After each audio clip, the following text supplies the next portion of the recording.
traditions are, I think sometimes good and bad. I'm also someone who loves eating with my hands, and I've never been embarrassed about that. Like, I've always just wanted to have that connection with food. So incredible that you go to school in the United States, kind of trying to keep your identity quiet. And a professor said, your great-grandfather gave one of the 3 palaces so I could go to school, and now I'm here and I'm teaching you. We can still work with different women and girls in communities and get them access to healthcare, access to education. My mom constantly would be like, you're either going to be the best or you're going to fail. Maybe my way of giving isn't starting a foundation that becomes a global foundation. Joke about the heir and the spare in royal families. The heir and the spare. Oh, that's funny.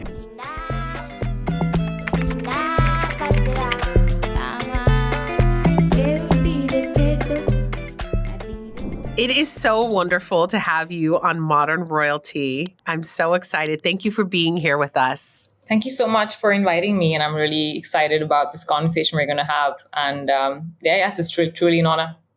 Yeah, I'm excited. So I want to go back. I know we had a little bit of a conversation before, but I wanted to see if you could just share a little bit about your childhood, growing up in a royal family, what it looked like. And I remember you sharing a little bit about what your mom shared with you about your role in being part of a royal family. And I don't know if you remember that conversation, but I was wondering if you could share a little bit about that as well. I think that for me growing up, I grew up in the east of India. I went to, I come from Mayurbhanj, which is one of Odisha's largest district, which is a state in India. But we grew up in Calcutta, which used to be the British capital. So it was the closest, biggest city. The capital of British India was 4 hours away from my ancestors' home. And growing up, it was really a normal childhood in that sense where, I was born and brought up in Calcutta. I was, we all were trained to be athletes. And I went to boarding school in Singapore, and post that I went to study in the United States for college. But I think that it kind of did feel like we had this identity because we'd leave the city and we'd go outside the city. We'd drive about, a couple of hours from Calcutta, our home where we grew up. And the scenery drastically changes from a city to a rural agrarian neighborhood as you're sort of driving on. And I think whether it was the language, the culture, the way we were treated at home, just the respect that my family had in the community and vice versa, my family held with a lot of respect the indigenous communities around us who were there. I think that was it was an experience of both. Like in India, you say the word India and Bharat. It means the same thing, but one is India is, I think, a name a little more representative of the urban, contemporary, global India that we know of today. And Bharat it means India as well. It's the same word, but I think it has its roots in a bit more of an older etymology. So I think I grew up with kind of one foot in each of these Indias. And I think that what I was referring to, my conversation with my mother, was when I was really young. I think I was being naughty for some reason or the other. I was very mischievous growing up. And I think she told me, while she was getting me ready for school, that, Akshita, you're a princess and that means something. But what later it kind of through a lot of storytelling, because that's how Indians, we grew up with a lot of oral storytelling. I think what it meant to me and what she kind of explained was that our ancestors were from a warrior community. And that meant that they stood up for someone or they stood up against someone. And that's why they, got the respect they did over generations. And so what it meant for me as the next generation was more of being standing up for people or being a warrior for challenges that a modern world faces. So still hold that kind of courage and strength and, be a voice and use your platform for good. So I think that's the conversation I was referring to. Yes, I remember that. And I remember you saying that you actually did she said you all need to do work and a portion of the money that you make goes back. Yeah. Isn't that? Yeah. So I think that was really interesting because my entire life, she was, when we were really young, she said that she made us sign a document on a piece of paper and she would be like, a percentage of your funds now you've written off for back home or how we get to use it back home. But I think the idea kind of stuck on because when you're really young, you have no idea what she meant by that. And of course, how much truth there is because you do believe everything that your parents are saying.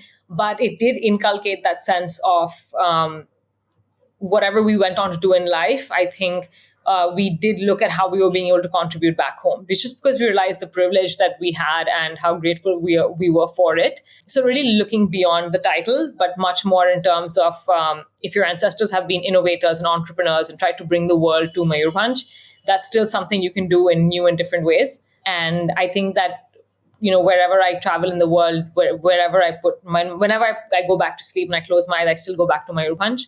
So that was like an interesting anecdote that she was able to plant in our heads, that whatever we do, somewhere or the other, it goes back to Mayurbhanj. I love that. And when you signed the document, how old were you? She had you sign a document that you always give back, right? I think that I must have been under 10, because I don't really remember much of what was on it. And also it's like a good test to teach your children never sign documents without reading them. So I think Indian parents have more than one ways to getting their message across. That's so funny, because I was thinking what a great thing to have someone do with their children, like to sign a document, like this is how you need to think, how you need to lead your life, which I think is wonderful. I love it. I love it. So I know you grew up in India. Did you have special traditions and things that you loved doing as a child that really filled your soul, and also share about your culture as well? I feel like India is just going through a renaissance of its own, and there's so many wonderful ways that Indian traditions are being able to be celebrated across the world. But I think that within India, what most people don't realize, that every few hundred kilometers is a different country in itself, a different language, different food, different traditions. There are like a lot of holidays. But for example, where I come from, Orissa, it's mostly an indigenous community. So it's a tribal dominated state. And within Mayurbhanj, which is now a district, but used to be a princely state, there are over 30 different kinds of indigenous tribes and communities. So I think there are a lot of festivals in India. And I think that there's a saying in Mayurbhanj actually that we have 12 months in a year and 13 festivals. But a few that stood out for me were definitely, and there are some which celebrate the oldest sibling, the oldest child. There's some that celebrate the girl child. One, and I think Holi and Diwali. Holi is the festival of color, and Diwali is the festival of lights. I think those are always special because that's, growing up in India, I was so lucky to have so many friends from diverse communities, who within their home celebrated different festivals. So I think Holi and Diwali kind of brought everyone together, apart from the million other festivals we probably celebrated. But apart from that, there was this festival we celebrate in Orissa called Raja Porbo. It's actually a festival where we believe that the Mother Earth is menstruating. And so for 3 days, no one plows the earth or does any farming. And womanhood is celebrated. Women are celebrated. So actually, it's a festival where a lot of boys and girls learn about menstruation and periods. And the girls, get their feet and hands painted with something called alta, which is like red paint you get from, it's an organic dye. And men are supposed to work in the kitchens and make food, and they are supposed to work throughout the house, and the women are supposed to be, the boys and the brothers usually make these swings for the girls in the house, and the girls are supposed to swing, and you sort of adorn them with flowers. And the idea, I want to have this in the United States. Sorry to interrupt, but oh my gosh, please continue. Sounds amazing. I think something like that is so special because it's not celebrated across India, especially in India where there's so much. Sometimes traditions are, I think sometimes good and bad. I think traditions have to be relooked at every generation and every new era as well, in terms of what are things that can be, what are things that bring communities together, diverse communities with, across faiths and, religions and etc.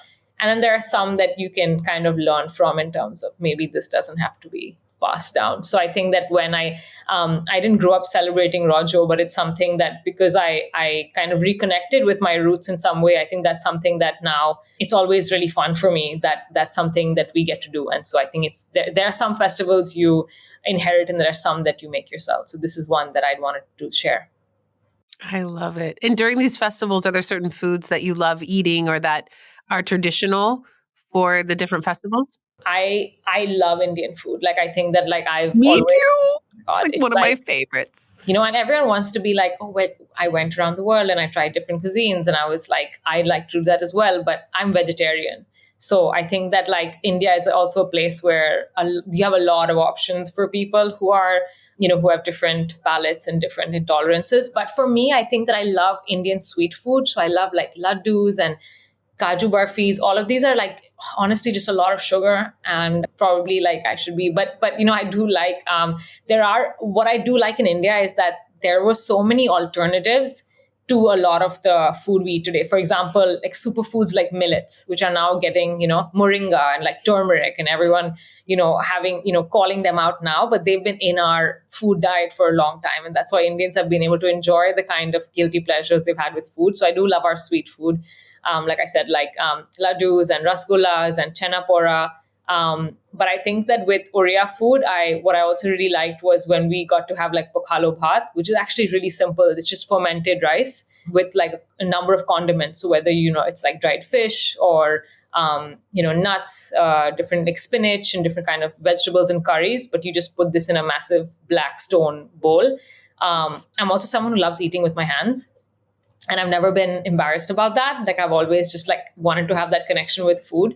And, when we grew up, we kind of like sit on the floor and we have these banana leaves and food served on top of it, or on, these kansa, which is like three different kinds of metals, and or terracotta, which is clay. So it's such small things like that, but I think it's like I think those things bring me back to festivals. And also I think when I think of festivals in India, like, and for a lot of royal families, like their role was so close to religion. So temple food is really big, because a lot of the families also have that respect today because of being able to maintain, preserve, and protect traditions through spiritual means. And so we have the priests prepare the same food they've prepared for 6 generations of my family. So a lot of that food is like, whether that's different kinds of jaggery, milk, millets mixed together to make these kind of sweet dishes. And I think that another thing if you are an Indian home is the smells are a lot. So it's like incense and like the sandalwood, and someone's making like paste to put on someone's head, and someone's making oils. And so I think that that's another thing of festivals, is just kind of India is an assault on your senses. And I mean that in the best way possible. But if it's someone who's like curious and open-minded and along for the ride, I do think that festivals are a time when it doesn't matter who you are, people will just have this warmth and take you in. And, there's this saying in India called Atithi Deva Bhava, which basically means guest is God. And treating your guest as you would God is kind of the highest way to honor them. Oh, that's so beautiful. I just want to, some of the things that you just shared, when you initially talked about tribes and all the different cultures within the tribes, that sounds exactly like Sierra Leone. I feel this connection with that. We have so many different tribes in Sierra Leone, and each tribe, Timini, Mandingo, Mende, all have such different backgrounds. And then everyone also will sit down. The men will sit together with a big like metal plate with all the food, and use their hands to eat as well. It's like a coming together time. Yes. Yeah. And I think that like that, the experience of breaking bread, that's really like literally and metaphorically, in terms of being able to sit down and actually have that as coming together, peace, and, kind of harmony. And also something I noticed between, tribes in Africa is like, and something that you're wearing today is just the kind of drapes and colors and motifs, and how I think it differs from different communities who wove them, and, the kind of prints that were actually there. So I think that's also beautiful, is like the color scheme. And I know that everyone loves minimalism right now, but I feel like if you come from Africa or India, like I try to explain minimalism back home, it's, so I think that like that's something that you take in also from back home, is just like the color combinations and how people drape what they wear, and and even something as like, I think, adornment, hairstyles. So like something, in back home, like having that space where your hair is being oiled and braided, and it's such a bonding experience. And actually it's really funny because I'd never been to America before I went to college there.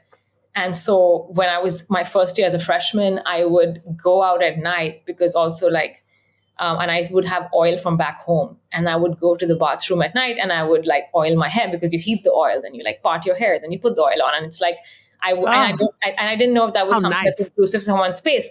And it was me, and it was everyone who was from like African American communities, because all of us were doing the same thing. And it was like just the most like amazing bonding experience between two cultures who get how important hair is to them.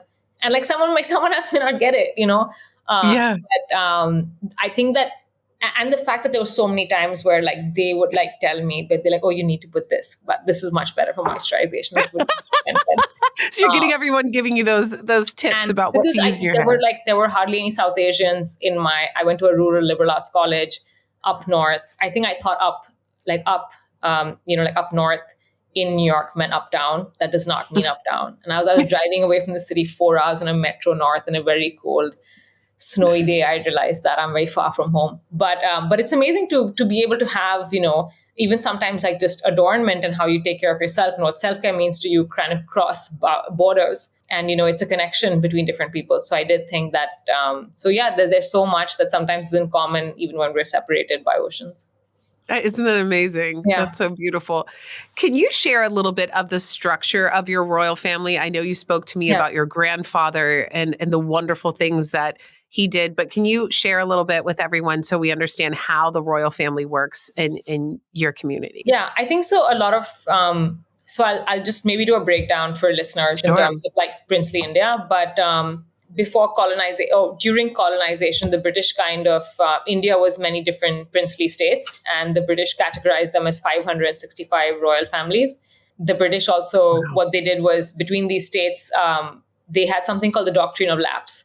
That meant that if your princely state did not have an heir or a ruler who was male, they would take over the entire state. So women heirs were not seen as legitimate. And I think a lot of draconian laws, like I mentioned before, like actually comes from Victorian era ethos. It wasn't something that was innately South Asian. So we had a lot of dynasties and ruling families who were actually matriarchal, and colonization as was sort of broke a lot of systemic structures with women in power, but also like having like we spoke about this before, and that was like very revealing to me about having this one only queen. And I think that was something that but what ended up happening because the doctrine of lapse was a lot of the matriarchal systems, the ones that could protect themselves, like in the Northeast and the South, because in the end it meant how much you could kind of risk in battle. But apart from that, I think that's where it's more patriarchal, was my long answer to your short question. But the structure of it was, so my family dates back to 697 AD. So I'm the 48th generation of my family, which is the Bhanjas. And we've always been in one part of the world. But a reason why I look like this, and if you look up Orissa, a lot of people have a few other distinctive features, which I don't, is because a lot of the ruling families would marry princesses from other kingdoms. So a lot of my family came from up north, near the Himalayas, from Nepal. And I think that they wanted to generate the child that they wanted. So I think they chose women from different areas. But sometimes a lot of it was alliances.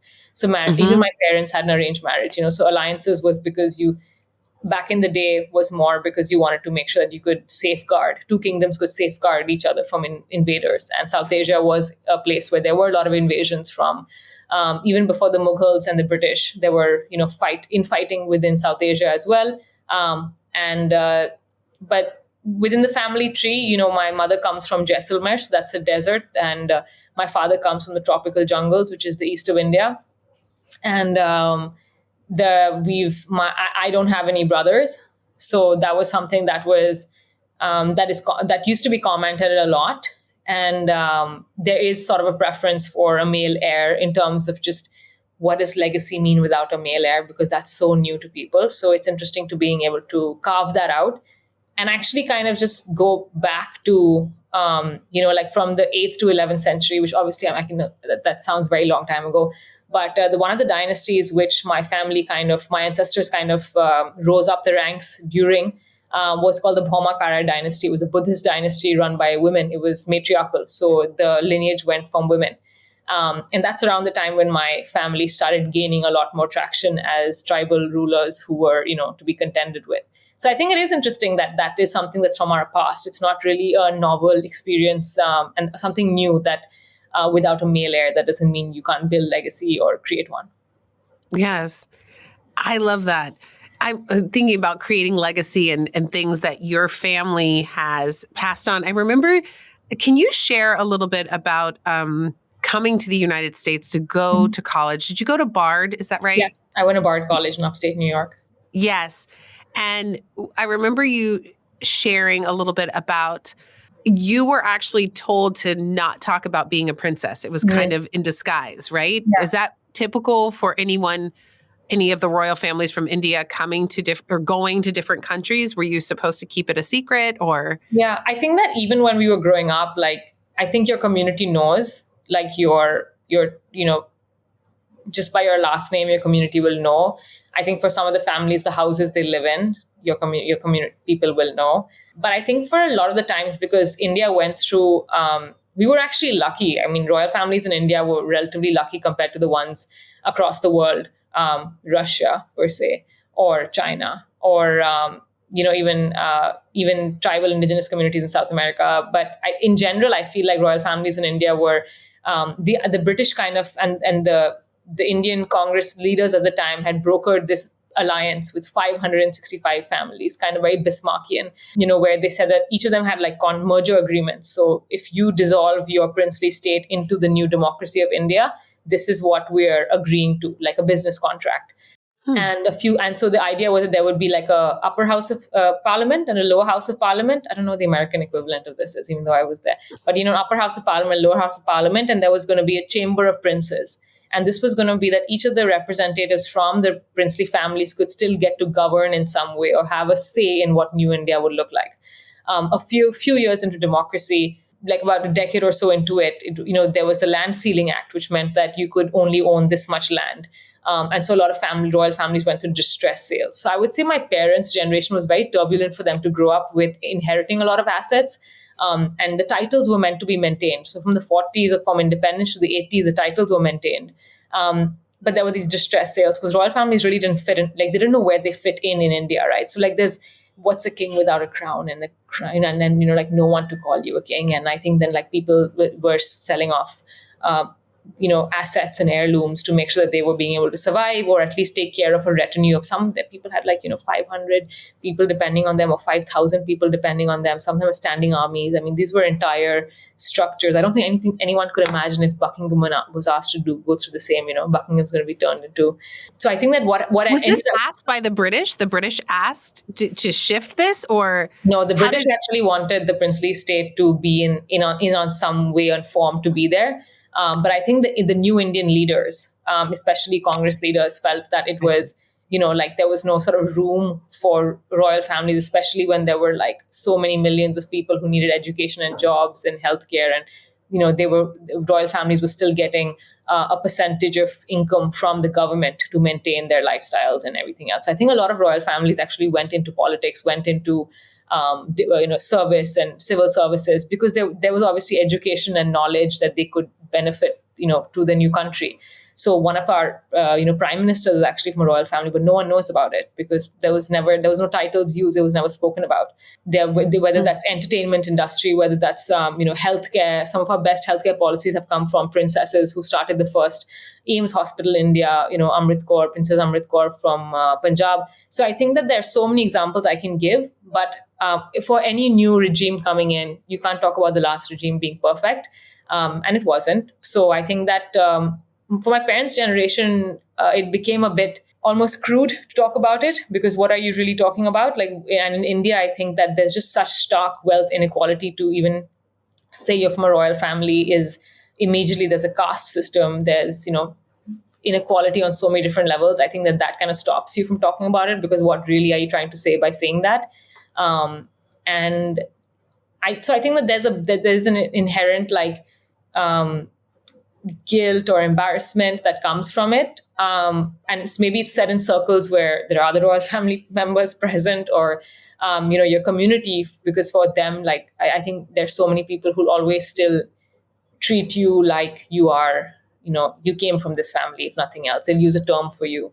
And so, in a term of endearment, to be like you came from this family. And, but I think that what ended up happening was, I think till we restored our home, we didn't really see a point in talking about it. Like I went to school, some of my close friends knew, but they didn't know much else because they hadn't visited me in Orissa. They hadn't visited my home. They didn't know if anyone treated me differently. But I will say that there are parts of India where like the treatment is, I mean, it's starkly different. Like if you go to Rajasthan, especially because so many people are raised on stories of how these families fought in wars for them, or women fought in battle against invaders for protecting these kingdoms. I say that I feel like when I go to Rajasthan, there's a tremendous amount of respect because it's in local folklore. It's taught in schools. It's like appreciated that these families had, lived a life of purpose for beyond themselves. But sorry, your question was about like when I went to the States where there was an embarrassment. I was kind of like, Well, so yeah, yeah. I want to ask if you will share the story. And I Mhm. love, you're such a wonderful storyteller. And I want to also ask you, because I know in your TEDx talk, you talked about the power of storytelling and so on, and remembering certain memories that are special and so on. But I would love for you to tell the story of when you were in class with one of your Mhm. professors and how Yeah. that went. Yeah, I think so. I went to Bard College because everyone said it was just very different and alternative and fun, and I wanted to experience that. But I wanted to go for dance and theater, and it has an amazing program for the arts. And when I went, we had to have different electives, and so we had to do a class on one of my electives ended up being politics, and there was this class which was called the Politics of South Asia, and it was mostly for seniors, and I didn't think I'd get in, but it was the closest thing that I thought I knew about. I hadn't done a politics class before, but I was interested in IR. But I went for this class, and it was a class of 5 or 10. And when we were leaving, the professor asked me to stay back. He said, "Miss Bhanjdeo, can you please stay back?"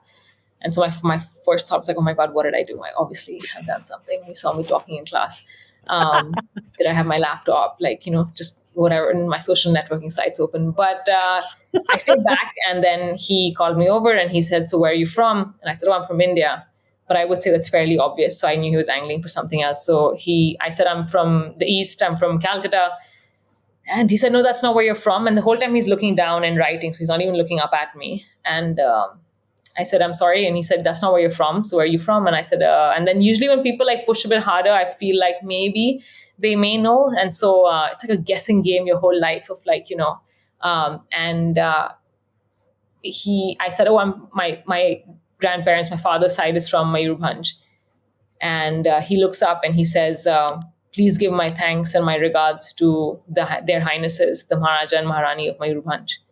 So obviously I was like, "Oh, I You didn't can't know." hide your identity then. In that Yeah, moment, and I he didn't know knew where to who you start. were. And so he said, a very long time ago when I was growing up, a king from a faraway land, because he was from the northeast of India, had donated one of their palaces to become a school and college, and I got educated there. And that was my journey of becoming a professor at an American university. And so I think what struck me about that conversation was, one, you can't hide your identity, and two, um, maybe don't put down your lineage as well, because in the end, like, I think you are the sum of your ancestors, and there have been things that they have done, the good and the bad, that like stay with you. And I think the one thing that I will stay with my family was like, right after independence, all three of the palaces in Mayurbhanj were given by my great grandfather and my grandfather to become educational institutes in the three states that they were in: the summer palace, the winter palace, and the palace. And they moved into the guest house. And I never understood my life growing up why the property that we lived in was a guest house for foreign dignitaries to come stay in. And they gave the rest. But I think that when you hear something like that, and you've traveled all across the world, and like someone still brings you back to, I think it brings you back to your purpose. You kind of realize. And he was kind of then like, it's a, you should really do more research, and there's not much academia about what happened to these families, what they were able to do. And so I ended up doing a lot of my work with him and research because of him. And like, I should go to the New York Public Library and all of that and get a lot of information. So I think that story was really special to me. I just think it's so incredible that you go to school in the United States, trying to keep your identity quiet. And a professor said, your great grandfather gave one of the three palaces so I could go to school. And now I'm here and I'm teaching you. Like, Yeah. what an incredible complete circle. I Yeah. just think that's so beautiful. Yes, it Absolutely really was. beautiful. I also would love to talk to you about your work. Now, I know that you studied dance and theater. And I have a question about that. Was your family okay with that? Because I know sometimes like Indian Yeah, families are similar to African families. Like you're yeah, allowed to be a doctor, an yeah, engineer, a yeah, business person. I mean, those are the stereotypes, but there's yeah. truth to that. So they were okay with you doing dancing. And then I think you moved into political science, correct? Yes, yeah. I Okay. mean, I think that one, I'm the youngest child. I Okay. was the third daughter. So I think by the time it comes to me, they're just like, whatever, like it takes, like you get through college with that degree. But no, I'm joking. But I think my parents are actually just really lovely, supportive people. And I think they grew up, my mother, she's really like, she has a lot of grit and resilience. And I think with her it was like, whatever you do, it's fine, but like if you want to be in theater, like you, what is the highest achievement you can get in theater? That's what you have to aim for. There was no room for mediocrity. So like they would, like my mom constantly would be like, you're either going to be the best or you're going to fail, but there's not going to be like a middle ground of my children are average. And I think she like detested the word like mediocre, like you fail hard. Yeah, you have to And achieve high. yeah, you have to, and so I think that that's something that, because my oldest sister studied graphic design and was interested in the arts. My middle sister actually was the one who studied like business and sociology.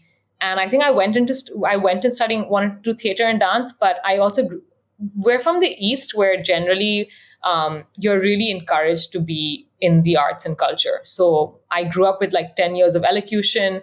And now when I speak to people about it, I realize how lucky I was, because 10 years of elocution is great for like public speaking, just oratory skills. They'd make us debate. And so you'd be on one side of the topic of argument, and then you have to flip into the other side as well. Read the newspapers every day from a young age. I did 10 years of traditional dance. We played the harmonium, which is like Indian classical instruments, Indian classical dance. But those are things that I feel like in royal families, but also in most Indian families, like you are encouraged to, learn the art of conversation and be able to be. And I think that in my family, they should always treat you like, even when I was younger, that you were public facing in some way. Like you should be able to have a conversation with anyone in the room. You should be able to order off any menu in the world, or be able to so I think those things all add up. And so, but when I went to Bard, I mean, like, contemporary modern dance, which is mostly what was taught in liberal arts schools, was that was way out of my league, because I didn't grow up doing ballet or jazz and have like the right pirouette and drop down in splits. And I don't think Indian dance has the same credibility and categorization. So you're not seen as a dancer even if you've done 10 years of traditional Indian dance, because Mm. modern contemporary dance, which was what kind of was done in Bard, was not close to me. However, though, I did flamenco, and that was amazing, because you realize how Oh, flamenco wow. actually was passed on by a lot of nomadic tribes that were going from India to Europe. And so flamenco, actually, the beats of flamenco were the same as traditional Indian dance. It was so easy for me to pick up. And I looked at the teacher and I was like, oh, I had no, like, I was like, we do the same thing. We do the same steps to learn dance. And she said, yeah, it came from India. I was absorbed through, the parts of, the Silk Route and cultures meeting and melting points. But I started with dance and theater, but I went very quickly to international relations. But throughout college, I did one or two classes every semester in dance or theater or playwriting. And I've always enjoyed being in the creative spaces for social good. And I think Bard, and I also, Bard was 20 minutes from Woodstock. So I feel like it was just a bubble in itself of like creativity in any case. Yeah. Can you share a bit about inside of political science and some of the work that you've done? I know you do a lot around climate change Mm-hmm. and what's happening with the climate and the impact climate has on women. Can you share a little bit Yeah. about that with us so we have a deeper understanding? Definitely. So I've always been in the development space since I was since I started working. My father's been an active politician. He's been in politics.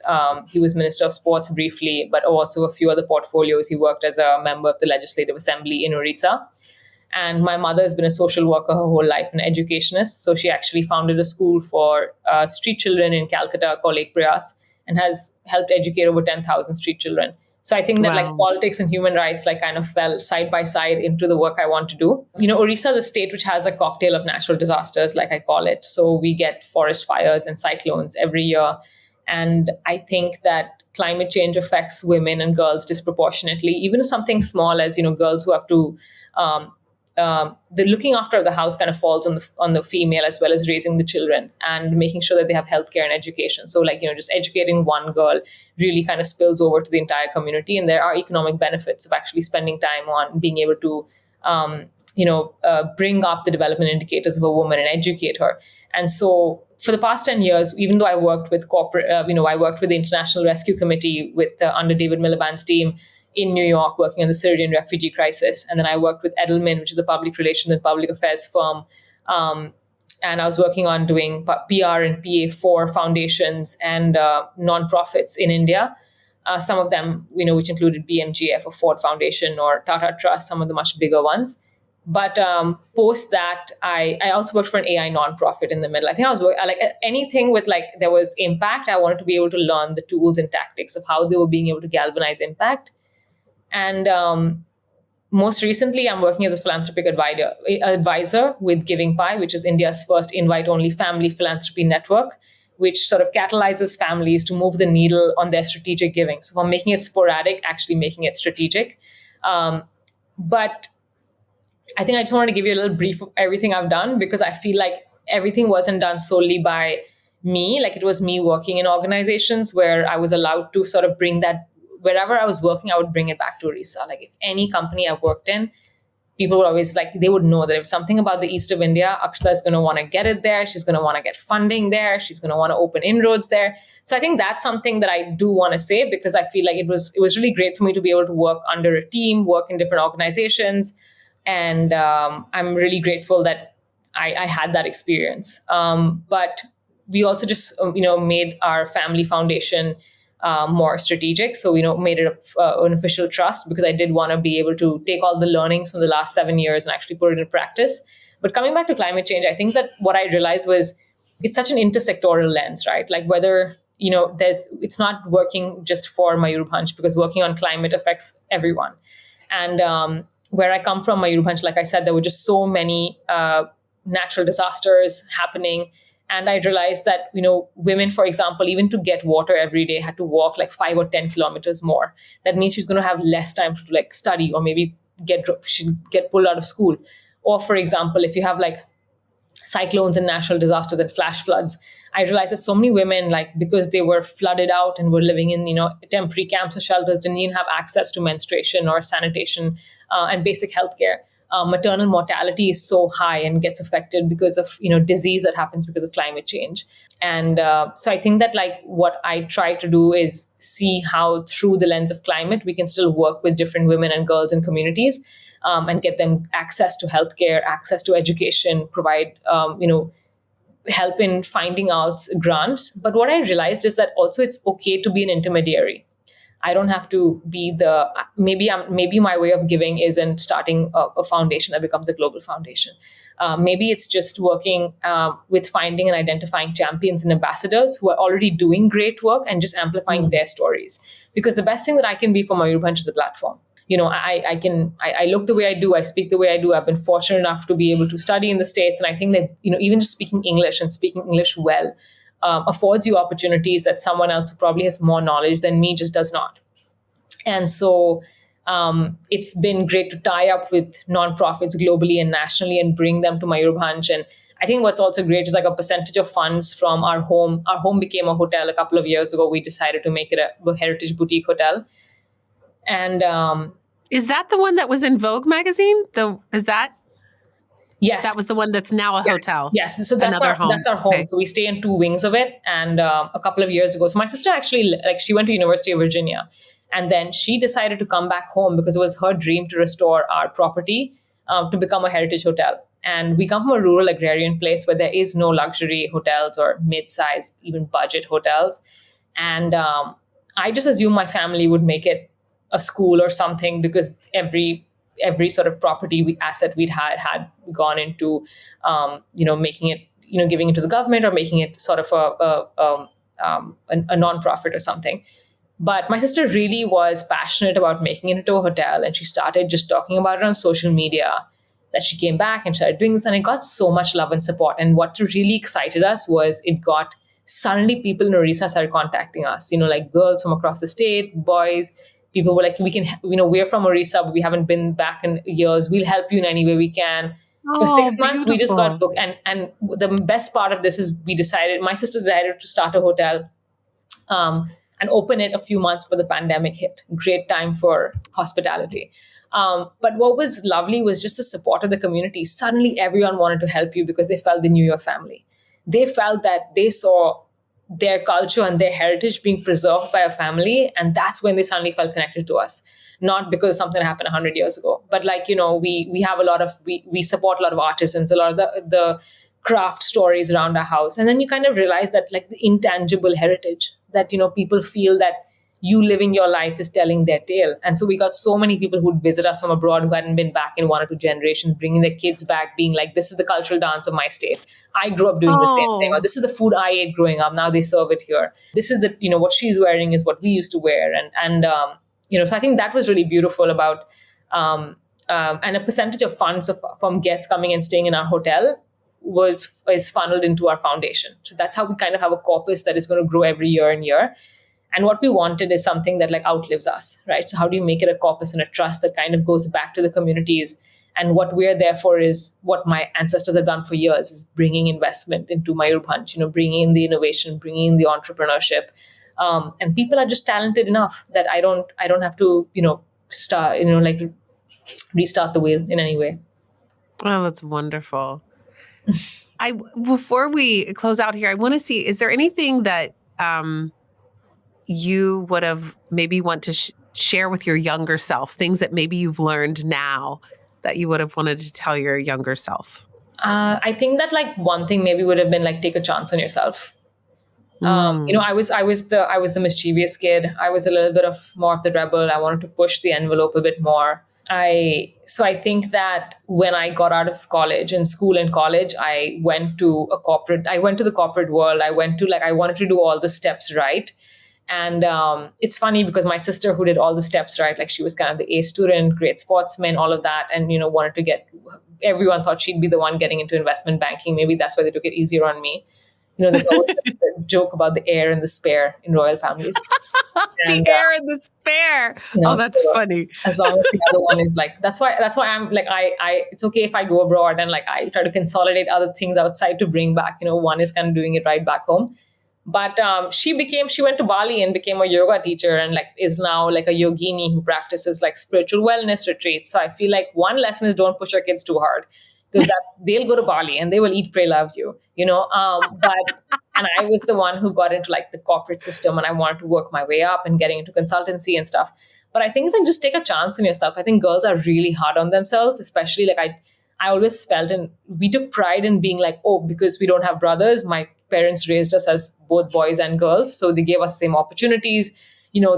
They pushed us hard in sports or in giving us all the opportunities, and also wanting the best from us, like learning the family business and being interested in politics, but also being like learning all the arts, dance, crafts, and being able to be nurturing and loving. And I think sometimes girls like try to balance too much. So one would be like take a chance on yourself, like if you wanted to be a dancer, like and you wanted to audition in Broadway or whatever, like it's okay to do that. I think that take more risks and fail more. I don't think we tell our younger selves, and we don't applaud failure as much. I think as a society, what we see around us is a lot of success and a lot of the digital world isn't real, and as much as people tell you that, you may not always believe it. So I think that to be able to live your life, to travel, to make your mistakes, to learn from it. And I think in the end of the day, what I will take from my parents and my community back home is it's not about failure, but it's just about every time you fail, just having the resilience to get back up. And as long as you Yeah. have one person in the world who can help you get back up, I think you're doing just fine. Oh, I love that. Thank you so much. Thank you so much for sharing that. Before we get off, you keep talking about sports. What sports did you play? So I am, now it seems like really typical, but we grew up horse riding.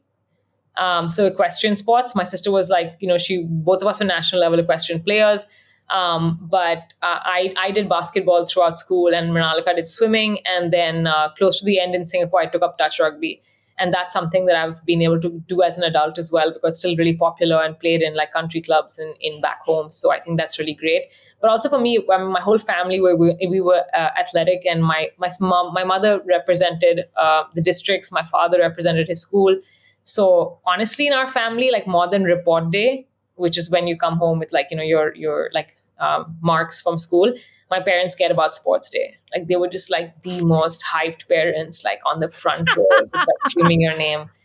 And actually all my and like we have this massive these massive cupboards in our houses of all the generations who won sports awards. And I feel like if you grow up in one of those homes where like like your great grandfather was like the best basketball player or something, I think there's like you just owe it to yourself to give it a shot, because you're going to hear about it in any case in every family function. I um, love it. so What sport? sports What position did you play in basketball? So in basketball, I was kind of like always, I was always like front and center. I was the one girl Okay. who like ran probably up and down the courts the most. Yeah. But always was like, yeah, but I would say that in basketball, up and center. Yeah. Yeah, I was a two guard, and Okay. I love it. There are all these. I was a shooter, and then I also danced in a professional dance company. I'm seeing Yes, all you these did. connections: basketball and Yeah. dancing, Yeah. and now work in the I world. did want to ask you one question though, which Okay. is, in terms of from everything you've learned and kind of the way your life has shaped up, and what has been something that you've taken from Sierra Leone back into your life in America, and what is one thing that was added to your life? Oh, that's a great question. Thanks for asking. I'm usually doing the interview. I love it. This is nice. I think going to Sierra Leone gave me a sense of self and a sense of being more grounded, in the sense of, when I first took high school students there, they had such a great time and they came back. And this is going to be an example of what I experienced as Yeah. well. The high school students, 17 and 18-year-olds, came back to give a presentation to their parents. And they said, they admitted, they said, we break our iPhones at parties to get the new iPhone this, to get the new iPhone that. They said, we're in Sierra Leone, and a kid we could give them one of our empty water bottles, and a child would use it as a toy. They'd go to the well to get clean water. They were so excited to get an empty water bottle. Yeah. And they said, there's so much joy in Sierra Leone. And they said they may not have all these tangible things that we have in America, but they're so much happier. And this one student named Catherine said, she's got a little choked up. She said, what's going on with us? Like, what's going on with us that we need all these things to find happiness? Yeah. So when I think about Sierra Leone, I think about the beauty of community, of tribe, and of people working together to move everything forward. All the different languages, all the different cultures, all the beauty, and the power of just sitting and talking with people about your day, taking time with each other, being present, not on our devices all the time, or, I've got to run. Because I feel like living in America, we're so busy and we're going all the time. And there's always like, what's next? And keeping up with the Joneses. I'm sure you've heard that term. Like, how do you keep, and I feel like when I'm in Sierra Leone, I find I have peace. I remember what's really important, and I feel more grounded. So I feel like that's really what I've gotten finding family and so on, going back there. One of the reasons we created the show Modern Royalty is to connect cultures and for us to learn from each other and see similarities and differences. And what I love about what you shared in this episode about all the hair stuff, like oiling our scalp, like that we do as women of color, as Black women with our hair. And you talk about that you would do that in the evenings with your hair, and being in college and being in the bathroom with other Black women and they're doing their hair, and you saw the connection with that. And also in Africa, the connection of everyone eating with a plate eating their Yeah. food with their hands, and you do the same in India, and about the different cultures, the different tribes within India that we also have in West Africa. And I mean, I think we have all over the world the different cultures that we Yeah. have that represent who we are. So I love how I feel like you brought together a lot of different connections that we have, and hopefully our listeners can connect with as Yeah. well. No, and I think that it's beautiful that you've been able to create a series called Modern Royalty, which actually looks at which looks at people who are very much alive, and it's not just part of history books or you know references on Bridgerton, but there are families that are alive, and they're continuing to do the work that the ancestors did, and I think that it's great to be able to understand beyond the history books and kind of the fanfare that you see online. Basically moving away from stereotypes and caricatures, who these people are, the way they live, what they're trying to do today, and to be able to just support each other, right? Because I think the world more than ever needs to see similarities between different people rather than differences all the time. So I think it's a really interesting time to be able to have a series like this and invite that kind of conversation in. And I just wanted to add that for so long, a lot of royalty and a lot of history was written by men, and I think what they focused on was men. And I think when we think of royal families, still we think of war and invasions. And I think what's great is to talk about modern royalty and have women of color and women in general being able to speak about issues that concerns them. And so thank you so much for letting me share my story and coming on board. This was really wonderful, and I think it energizes me for the rest of the week to keep continuing the work we do. Yay. Thank you. It energizes me as well. And I love the service that I hear that everyone's doing, service to our communities and to the people. And I think that's the overarching goal, I think, for all of us in this world, is how can we be of service to each other and to our communities. So thank you. Thank you so much.